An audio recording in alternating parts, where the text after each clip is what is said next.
আজকের আলোচনা মুরগিকে ভাত কিভাবে খাওয়াবো, ভাত খাওয়ানোর নিয়ম। আমরা বাড়িতে যেভাবে ডিমের মুরগি পালন করি, বড় মুরগি পালন করি, কীভাবে মুরগিকে ভাত দিব সঠিক নিয়মটা আজকে আলোচনা করব। আসসালামু আলাইকুম, আমি মনির এগ্রোবিডির পক্ষ থেকে আপনাদেরকে স্বাগতম। আমি আজকে দেখাচ্ছি মুরগিকে সঠিক নিয়মে ভাত দেওয়ার নিয়ম। এই যে আমার এখানে ভাত দেখতে পাচ্ছেন, এই ভাতগুলো আমার অবশিষ্ট গতকালকের ভাত ছিল। এখন এই ভাতটা সরাসরি খাওয়ানো যাবে না। এটাকে আমি গরম করে রাইস কুকারে গরম করে নিয়ে পরে ঠান্ডা করে নিয়েছি। তারপরে এই যে এই ভাতগুলোর সঙ্গে এই যে আমার হাতে দেখতে পাচ্ছেন, এটা হচ্ছে কুড়া। অনেকে ধানের কুড়া বলে, আবার অনেকে এটাকে তুষ বলে। এই কুড়া চাউলে ভাতের সঙ্গে পরিমাণ মতো মিক্স করে দিতে হবে। মিক্স করে এইভাবে মাখাইতে হবে।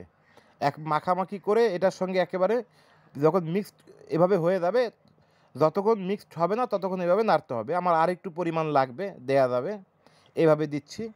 তো তার আগে বলে রাখি, যারা এখনও আমার চ্যানেলটি সাবস্ক্রাইব করেননি, আগে সাবস্ক্রাইব করে রাখুন। নিত্য নতুন অনেক সুন্দর সুন্দর ভিডিওগুলো আপনারা পেয়ে যাবেন। অনেকেই যা জানেন না এ ধরনের ভিডিও আপনারা পেয়ে যাবেন অবশ্যই। এই যে আমি ভাতগুলো প্রথমে মাখায় নিলাম তুষ দিয়ে। এখন এর সঙ্গে কি মিক্স দিব সেটা দেখেন। শুধু ভাত আমরা কেউ মুরগিকে দিব না, শুধু ভাত খাওয়ানো যাবে না।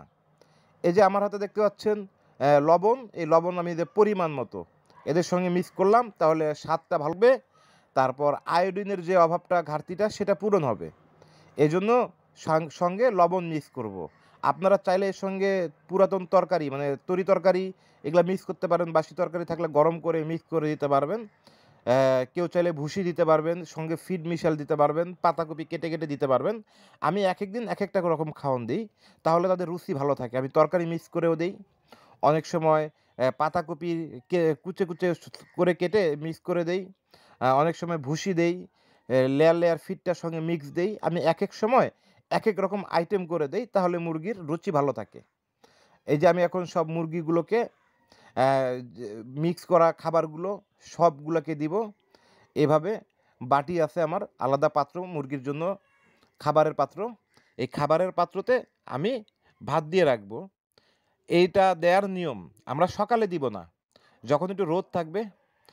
আনুমানিক ১১টা ১২টা, আমি এখন যে ভিডিওটা করতেছি এটার টাইম হচ্ছে বর্তমান ১১টা ৫০ মানে ১২টার সময়।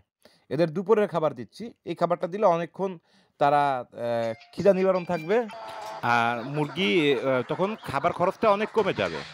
আর আজকে এখন আমি বলবো কি কি সুবিধাগুলো আমরা পাচ্ছি মুরগিকে ভাত খাওয়াইলে। মুরগির ভাতের মধ্যে অনেক প্রোটিন আছে, যা মুরগির জন্য অনেক উপকারী। কিন্তু এই ভাতটাকে খাওয়া শুধু সরাসরি সাদা ভাত দেওয়া যাবে না, আর ঠান্ডা বাসি ভাত তো অবশ্যই দেওয়া যাবে না।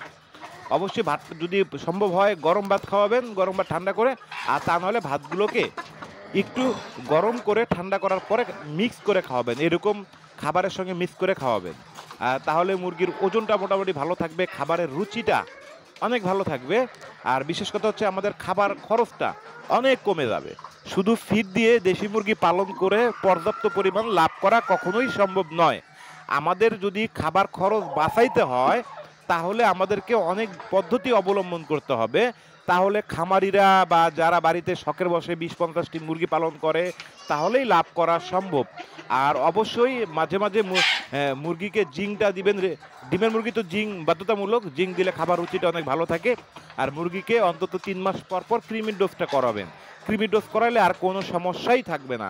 মুরগি পর্যাপ্ত পরিমাণ ওজন হবে, পর্যাপ্ত পরিমাণ ডিম পারবে, পর্যাপ্ত পরিমাণ খাবার রুচিটা ভালো থাকবে, পর্যাপ্ত পরিমাণ মুরগি খাবার খাবে।